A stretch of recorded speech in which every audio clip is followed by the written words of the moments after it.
तेरा वचन मेरे पाँवों के लिए दीपक है और मेरे मार्ग का उजियाला है। तेरा वचन मेरे पाँवों के लिए दीपक है। 9 जून पहला पाठ राजाओं का पहला ग्रंथ अध्याय 18 पद संख्या 41 से 46 तक। एलिया ने अहाब से कहा, आप खाने पीने जाइए क्योंकि भारी वर्षा की आवाज़ आ रही है। अहाब खाने पीने गया और एलिया करमेल पर्वत की चोटी पर चढ़ा। वहाँ वह भूमि पर झुक गया और घुटनों के बीच सिर गड़ाए बैठा रहा। उसने अपने नौकर से कहा, जाकर समुद्र की ओर देखो। उसने जाकर देखा और कहा, कुछ भी नहीं दिखाई पड़ रहा है। एलिया ने उसे 7 बार देखने भेजा। 7वीं बार नौकर ने कहा, मनुष्य की हथेली के बराबर एक छोटा सा बादल समुद्र पर से उठ रहा है। एलिया ने कहा, अहाब के पास जाकर कहो कि वह रथ तैयार कर चला जाए, नहीं तो वर्षा उसे रोक रखेगी। इस बीच आकाश बादलों से काला हो गया, आंधी चलने लगी और भारी वर्षा हुई। अहाब रथ पर चढ़कर यिज्रेल चला गया। प्रभु की प्रेरणा से एलिया कमर कसकर यिज्रेल तक अहाब के आगे आगे दौड़ता रहा। ये प्रभु की वाणी है। ईश्वर को धन्यवाद। भजन अनुवाक्य। ईश्वर, सियोन में तेरा स्तुति गान करना हमारे लिए उचित है।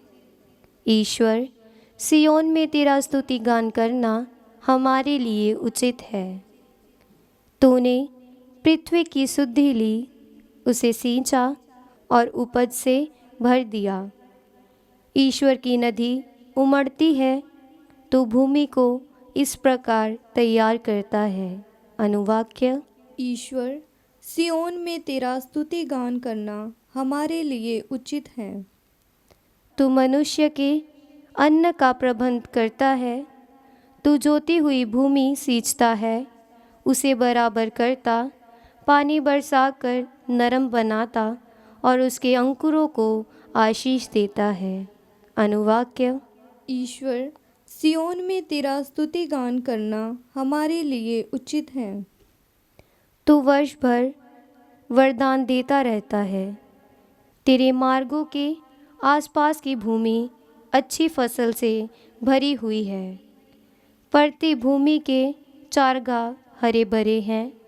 पहाड़ियों में आनंद के गीत गूंजते हैं। अनुवाक्य। ईश्वर, सियोन में तेरा स्तुति गान करना हमारे लिए उचित है। जय घोष।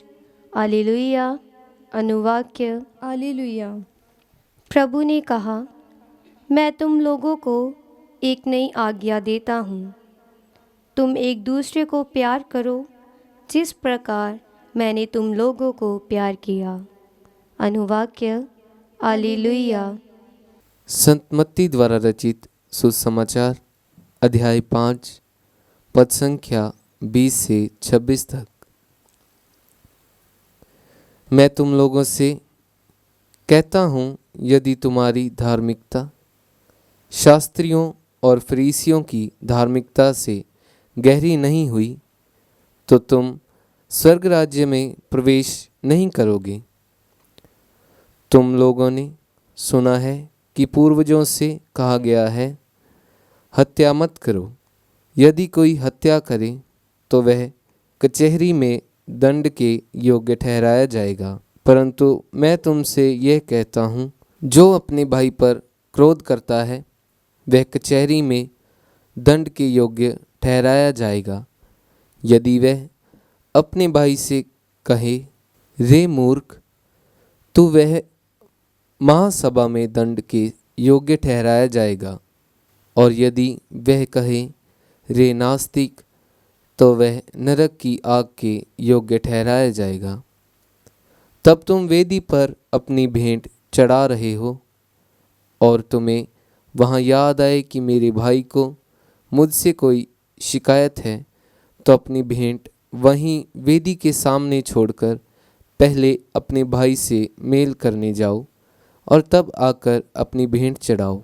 कचहरी जाते समय रास्ते में ही अपने मुद्दई से समझौता कर लो, कहीं ऐसा ना हो कि वह तुम्हें न्यायकर्ता के हवाले कर दे, न्यायकर्ता तुम्हें प्यादे के हवाले कर दे और प्यादा तुम्हें बंदीगृह में डाल दे।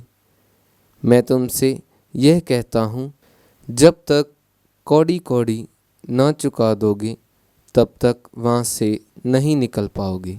यह प्रभु का पवित्र सुसमाचार है। क्रिस्त की जय।